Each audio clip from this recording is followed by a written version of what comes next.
बोलिए बांके बिहारी लाल की जय। ये घाटे का सौदा है। यहाँ हमने कथा छोड़ी थी।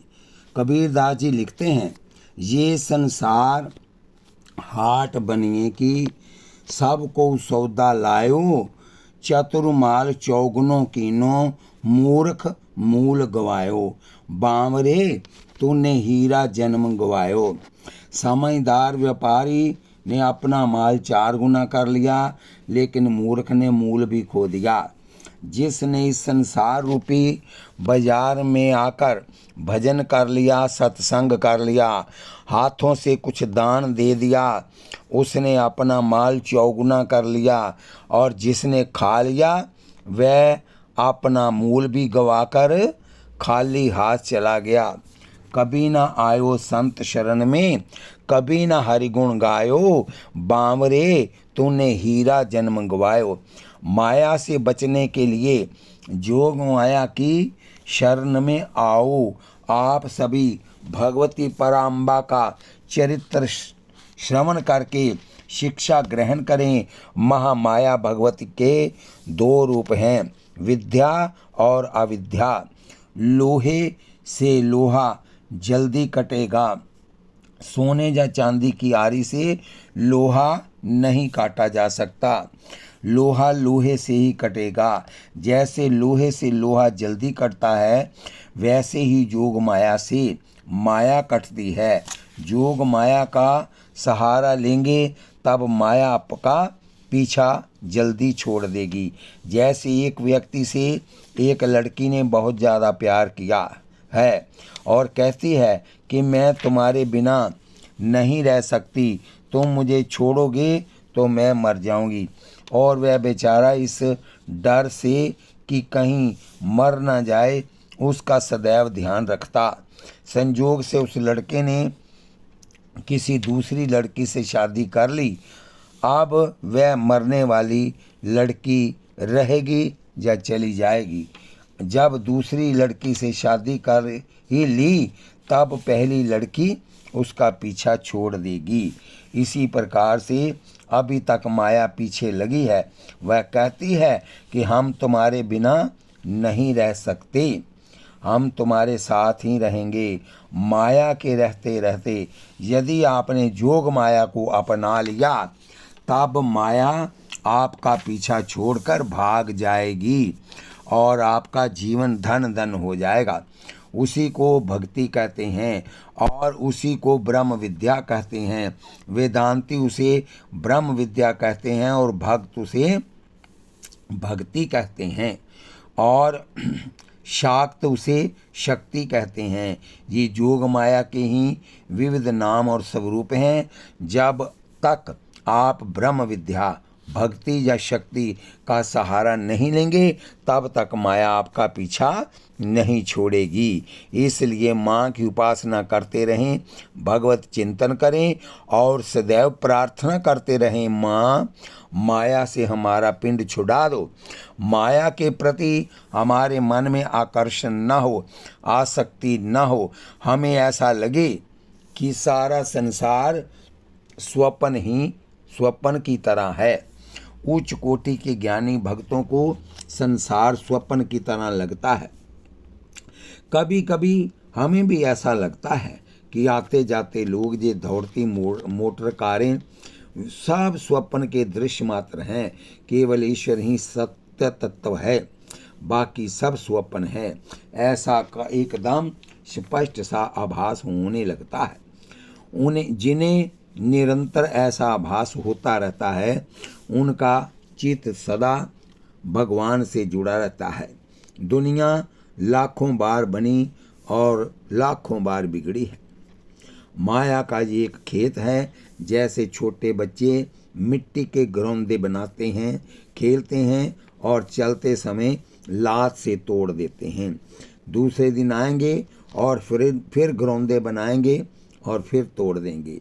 जैसे बच्चों का खेल है, मिट्टी के खिलौने बनाना और फिर उन्हें तोड़ देना। उसी प्रकार माया का भी ये खेल है। यह संसार बनाती रहती है और तोड़ती रहती है। जंगल में एक वृक्ष होता है, वह एक तरफ से पानी सींचता रहता है और दूसरी तरफ फेंकता रहता है। आकर्षण और विकर्षण दोनों क्रियाएं होती रहती हैं। ये माया भी ऐसी ही करती है। एक ओर तो दुनिया बनाती रहती है और दूसरी ओर से मिटाती रहती है। बनाते रहना और मिटाते रहना माया का खेल है।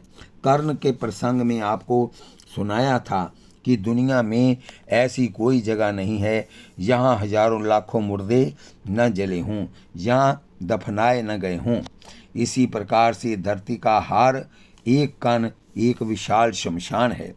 हर जगह पर लाखों मुर्दे दफनाए और जलाए गए हैं। पृथ्वी की आयु 2 अरब वर्ष है। संसार में भी इस समय 2-2.25 अरब व्यक्ति होंगे और 100 साल में कोई भी नहीं रहेगा। 2 अरब वर्षों में जितने भी लोग पैदा हुए सब मिट्टी में मिल जाएंगे। सारी पृथ्वी लाशों से पटी पड़ी है। लाशों पर ही हम बैठे हैं, लाशों पर ही हम सो रहे हैं। ऐसे विचार जब दिल में पैदा होने लगेंगे तब संसार से वैराग हो जाएगा। बोलिए वृंदावन बिहारी लाल की जय। बोलिए लाडली लाल की जय। आपने कितने नोट कमा लिए, लेकिन क्या पेट भर गया? अभी भी लगता है कि और कमाएं। जैसे लोभी के अंदर नोट कमाने के संतुष्टि नहीं होती और लोभ बढ़ता जाता है। जितना लाभ बढ़ता है उतना ही लोभ बढ़ता है। इसी प्रकार से जब भजन में आपका लोभ बढ़ जाएगा तब उतना ही भजन करोगे। दान करने की इच्छा बढ़ेगी तो उतना ही अधिक दान करेंगे। यही जिंदगी की वास्तविक उपलब्धि है। महाराज पृथु से भगवान नारायण ने दर्शन देकर कहा, वर मांगो।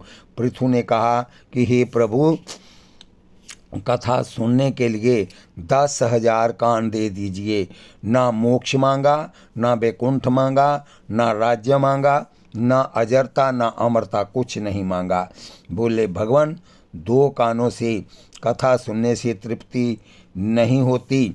जब कथा सुनूं तब मेरे सारे शरीर में कान ही कान हो जाएं। ये लालसा कहलाती है।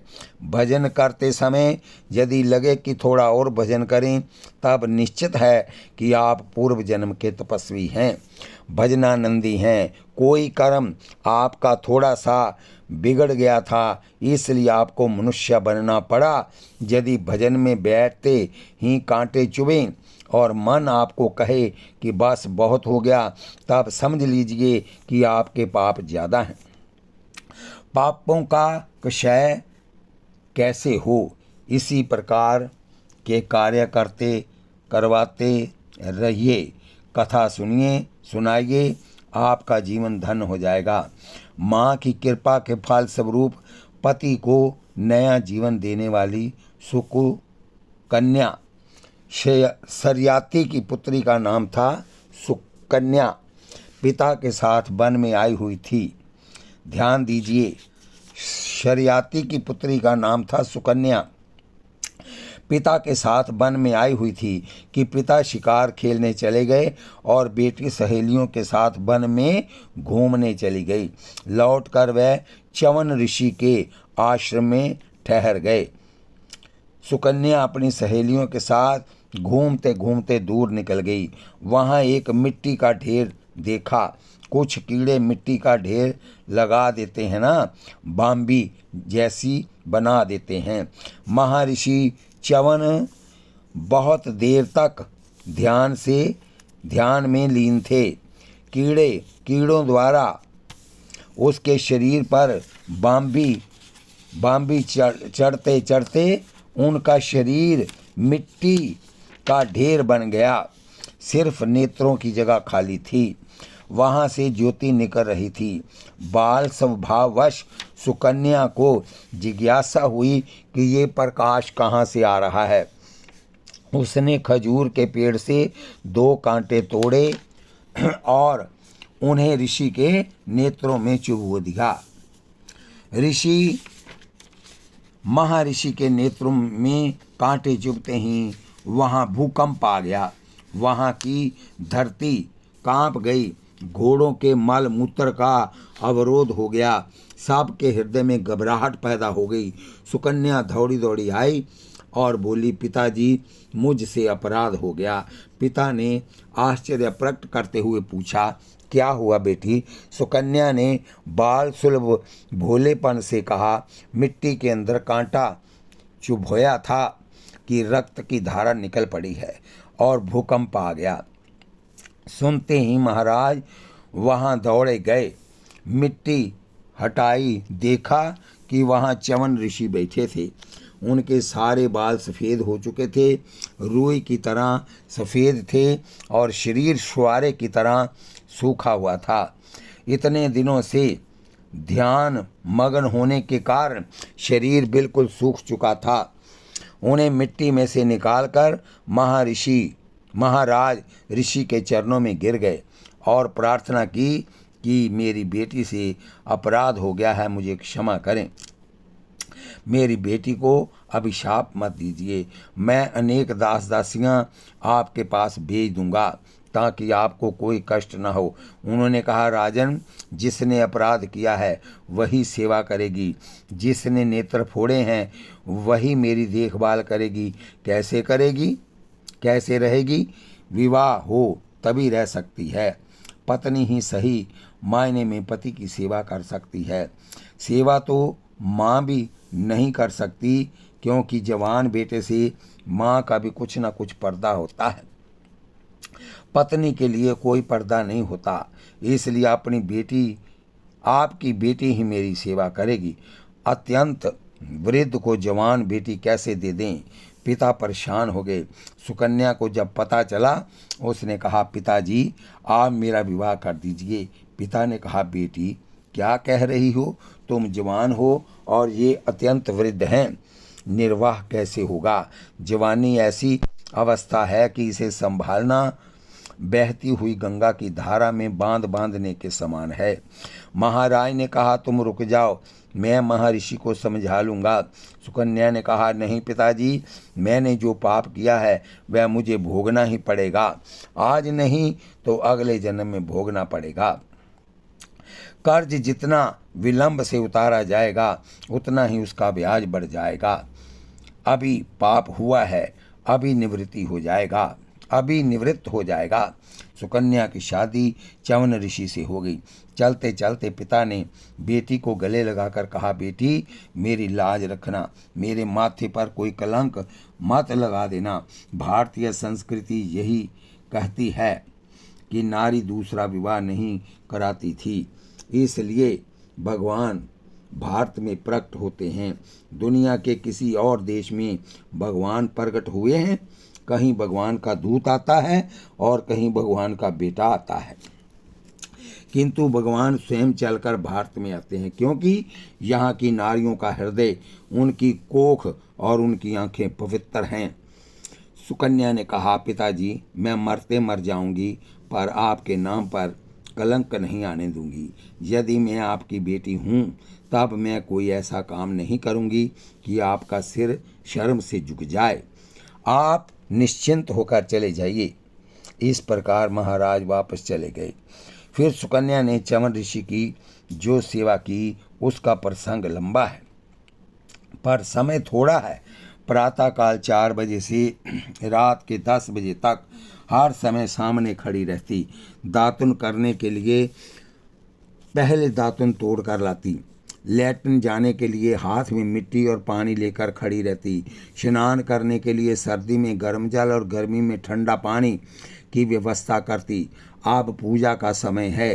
थोड़े ही दिनों में सब कुछ समझ लिया और जब वे आवाज़ देते, देवी ये चाहिए, तब सुकन्या पहले ही हाथ में लिए खड़ी होती है। देवी, तुम्हें कैसे मालूम पड़ा कि हमें अब किस वस्तु की आवश्यकता है? वह कहती, महाराज, माँ की उपासना से, माँ की कृपा से ऐसी बुद्धि मिली है कि आपकी समग्र क्रियाओं का मुझे बोध हो जाता है। सुकन्या की परम उपासका थी। सुकन्या माँ की परम उपासका थी। इस बात को जरा बुद्धि लगाकर समझ लेना चाहिए, क्योंकि यदि माँ आपके अंदर प्रवेश कर जाए तब आपसे पाप हो ही नहीं सकता, क्योंकि आपसे पाप होगा माने माँ से पाप होगा। यदि माँ आपके अंदर प्रवेश कर गई तब वह तुमसे गलत काम नहीं होने देगी, और यदि आप करेंगे तब वह आपके अंदर से निकल जाएगी। जो नारी पतिव्रता होगी भगवती दुर्गा आपके अंदर प्रवेश कर जाएगी। जो पुरुष एक पतिव्रत होगा भगवान राम उसके अंदर बिना बुलाए प्रवेश कर जाएंगे। सुकन्या पराम्बा का चिंतन करती थी, उसके अंदर भगवती का प्रवेश हो चुका था। उसके पति बहुत ही क्रोधी थे और कड़वा बोलते थे, दुष्ट, कुछ भी बोल देते थे जरा सी गलती पर, और गलती ना भी हो तब भी क्रोध करते रहते थे। और वे ऐसी कन्या थी कि हाथ ही जोड़े रहती थी। क्षमा कीजिए नाथ, भविष्य में ऐसी गलती नहीं होगी। गलती नहीं है फिर भी मान लेती है। अश्विनी कुमार देवताओं के वैद्य आए और देखा कि कहाँ ये सौंदर्य, लावण्य, माधुर्य और कहाँ ये अंधा बूढ़ा ऋषि। उन्होंने परीक्षा ली और कहा, देवी तुम इतनी सुंदर हो, तुम्हारे चाहने पर देवता भी तुम्हारे साथ शादी कर सकते हैं। तुम राजकुमारों की शोभा बढ़ाने के योग्य हो। तुम्हारा ये दिव्या सौंदर्य और तुम इस बूढ़े के साथ रह रही हो, तुम्हें इसके साथ क्या सुख मिलेगा? अपनी जिंदगी जंगल में क्यों खराब कर रही हो? कन्या की आंखें गुस्से से लाल हो गई। उसने कहा, सावधान, यदि अब तुमने मेरे पति को बूढ़ा वगैरह कहा और दूसरी शादी की बात की, तुम्हें श्राप देकर भस्म कर दूंगी। ये जैसे भी हैं मेरे भगवान हैं। भारतीय नारी के लिए उसका पति भगवान होता है, और वह कैसा भी हो। मेरे पति की आलोचना मत करो। मेरा सौंदर्य मेरे पति के लिए है, तप के लिए है। ऐसे बोलना है तो यहाँ से चले जाओ। वह प्रसन्न हो गए और बोले, देवी हम तुम्हारी परीक्षा ले रहे थे और तुम परीक्षा में पास हो गई। तुम धन्य हो, तुम्हारे माता पिता धन्य हैं और ये ऋषि भी धन्य है। अच्छा सुनो, हम जड़ियों का कुंड बनाएंगे, जड़ी बूटियों का कुंड बनाएंगे और तुम्हारे पति को साथ लेकर उसमें गोता लगाएंगे, और जब निकलेंगे तब हम तीनों की शक्ल एक होगी। हमारी एक शर्त है कि आप अपने पति को पहचान लेना। यदि तुम पहचान लोगी तब हम तुम्हारे पति को तुम्हें दे देंगे, अन्यथा हम उन्हें साथ ले जाएंगे। उस समय हम तीनों का शरीर 18-20 वर्ष के युवा की भांति होगा। ये माई सच्चियां ज्योतां वाली माता तेरी सदाई जय। सुकन्या दौड़ी दौड़ी अपने पति के पास गई और कहा, प्राणनाथ अश्विनी कुमार ऐसा ऐसा कह रहे हैं, और वह कह रहे हैं कि आप तीनों की शक्ल एक जैसी होगी, और यदि मैं ना पहचान पाई तब क्या होगा? ऋषि चमन ने कहा, तुम माँ का चिंतन करती हो और उपासना करती हो और कहती हो कि यदि ना पहचान पाई तुम माँ का स्मरण करना, और स्वयं माँ ही इशारा कर देगी और तुम्हारा काम हो जाएगा। तुम जाकर उन्हें अपनी स्वीकृति दे दो। उसने जाकर अपनी स्वीकृति दे दी। ये च्यवनप्राश वही तो है। च्यवनप्राश यदि सही बन जाए, ये जो हम च्यवनप्राश खाते हैं सर्दियों में, उसी के नाम से ये च्यवन ऋषि के नाम से च्यवनप्राश हो गया। तब ये काया कल्प कर देता है। वैद्य लोग सारी जड़ी बूटियाँ नहीं डाल पाते, क्योंकि फिर ये इतना कीमती हो जाता है कि लोग खरीद नहीं सकेंगे। ठीक फार्मूले से बनाए च्यवनप्राश में आज भी वह शक्ति है कि वह व्यक्ति को नया जीवन दे दे। आंवले में बहुत ज़्यादा शक्ति है। उन्होंने जड़ियों का कुंड बनाया, बूढ़े को पकड़कर डुबकी लगाई और तीनों एक जैसे बाहर निकल आए। सिर पर मुक्त, कानों में कुंडल, दिव्या वस्त्र, जरा सा भी अंतर नहीं था। अब सुकन्या ने माँ का स्मरण किया। माँ पतिव्रता के शरीर में आपका प्रवेश रहता है। ऐसा ना हो कि मैं किसी दूसरे को छू लूँ और मेरा धर्म नष्ट हो जाए। माँ ने इशारा कर दिया कि जिसके पलक गिर रहे हैं वह मनुष्य होता है, और जिनके पलक न गिरें, बार बार कभी बंद होते हैं कभी खुलते हैं, वह देवता होते हैं जिनके नहीं गिरते। सुकन्या ने जाकर अपने पति को प्रणाम किया। कुछ दिनों बाद पिता आए। उन्होंने सोचा कि देखूं बेटी का क्या हाल है। उसने अपनी जिद में शादी करा ली, लेकिन जवानी पार करना बहुत मुश्किल होता है। और जब देखा कि मेरी पुत्री जवान पुरुष के साथ बैठी है, सोचने लगे कि वही हुआ जिसका मुझे डर था। मैंने मना किया था कि इस बूढ़े से शादी मत करके मेरे माथे पर कलंक लगाएगी शादी करके। अब ये बेटी मेरे काम की नहीं रही। बेटी ने देखा कि पिताजी आए हैं, वह दौड़कर अपने पिता से मिलने के लिए आई, प्रणाम किया, लेकिन पिता ने आशीर्वाद भी नहीं दिया और बोले तुमने कुल में कलंक लगा दिया। उस वृद्ध महर्षि को छोड़कर इस नौजवान के साथ नाता जोड़ लिया। सुकन्या ने पिता की शंका का निवारण करते हुए कहा, नहीं पिताजी, ये वही ऋषि हैं जिन्हें आपने अंधे और वृद्ध के रूप में देखा था। पिता ने आश्चर्य प्रकट करते हुए कहा, ऐसा कैसे हो सकता है? सुकन्या ने कहा, जी आप उन्हीं से पूछिए, शायद मेरी बात पर आपको विश्वास न आए। तब तक च्यवन जी वहां आ गए। उन्होंने कहा, राजन आप धन्य हुए ऐसी बेटी पाकर, इसकी माँ धन्य है ऐसी बेटी को कोख में रखकर, और इसे पत्नी के रूप में पाकर मैं भी धन्य हुआ। मैं वही च्यवन हूँ जिसे आपने अंधा और वृद्ध के रूप में देखा था।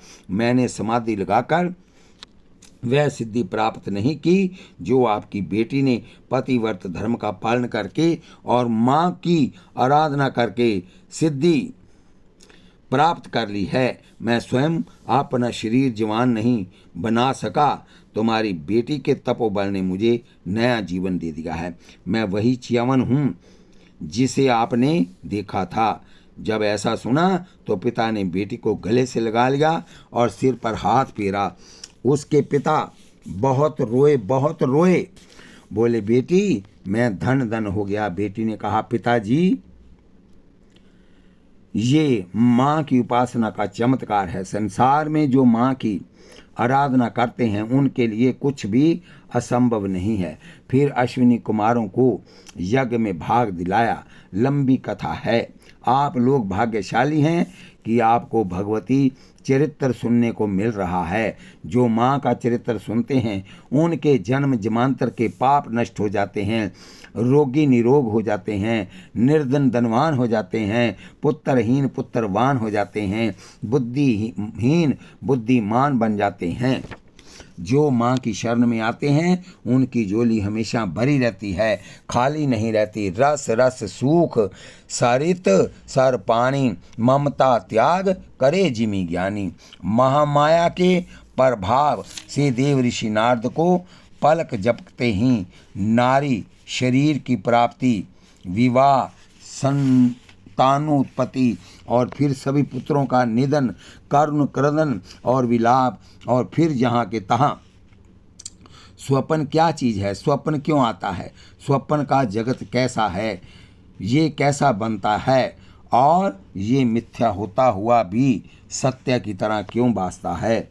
इन सभी प्रश्नों के द्वारा मानो भगवान जीव को सावधान कर रहे हैं कि जैसे स्वप्न का हर पदार्थ मिथ्या होते हैं वे भी स्वप्न काल में सत्य भासता है, इसी प्रकार संसार भी मिथ्या होते हुए अज्ञान अवस्था में सत्य की तरह भासता रहता है।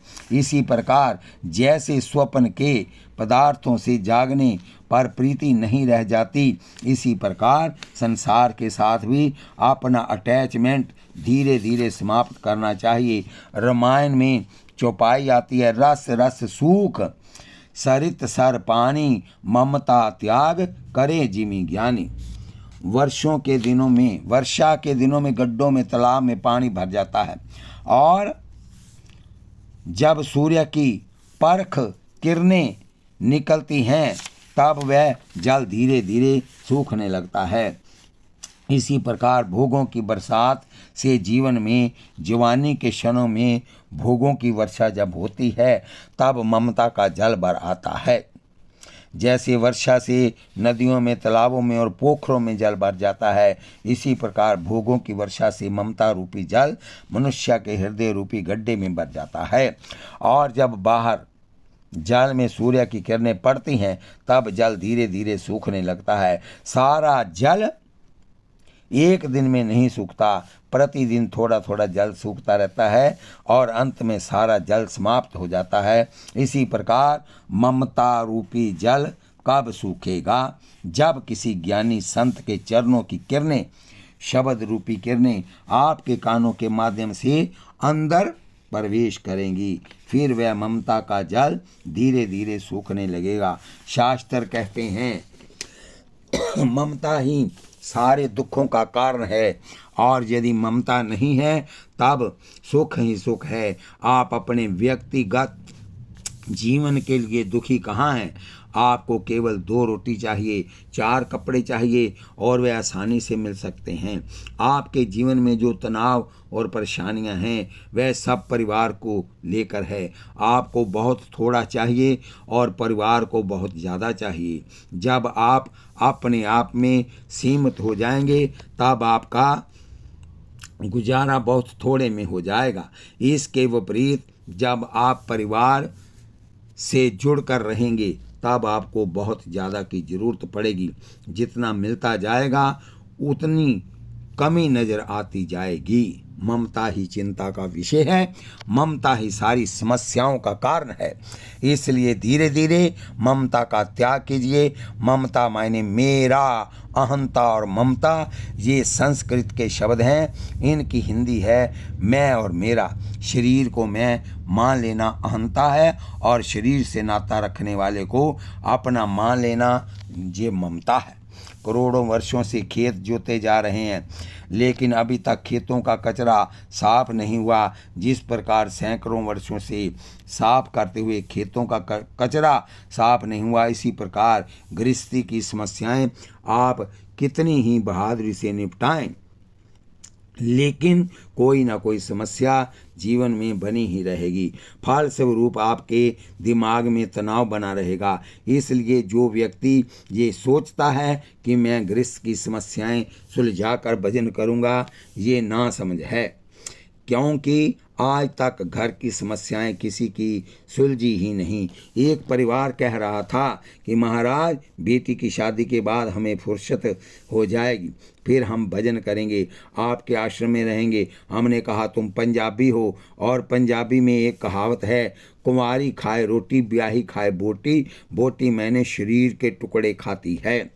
जब तक कुंवारी है रोटी खिला दो और कपड़े पहना दो। जहाँ शादी हुई फिर दामाद का सम्मान करो, फिर उसकी सास का सम्मान करो, ससुर का, देवर का, कभी नंद का और कभी किसी और सगे संबंधी का सम्मान करो। उसके बेटा हो रहा है तब कुछ दो, उसके हो रहा है तब कुछ दो, जितने उसके नाते रिश्तेदार हैं सब की सेवा करो। और एकाध किसी की सेवा में जरा सी कमी आ गई सारा परिवार नाराज हो जाएगा।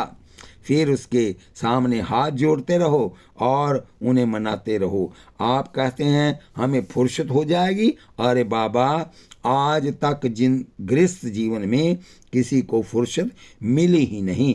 किसी कवि ने कहा है जिंदगी है जब तक फुर्सत ना मिलेगी काम से, कुछ समय ऐसा निकालो प्रेम कर लो श्री राम से।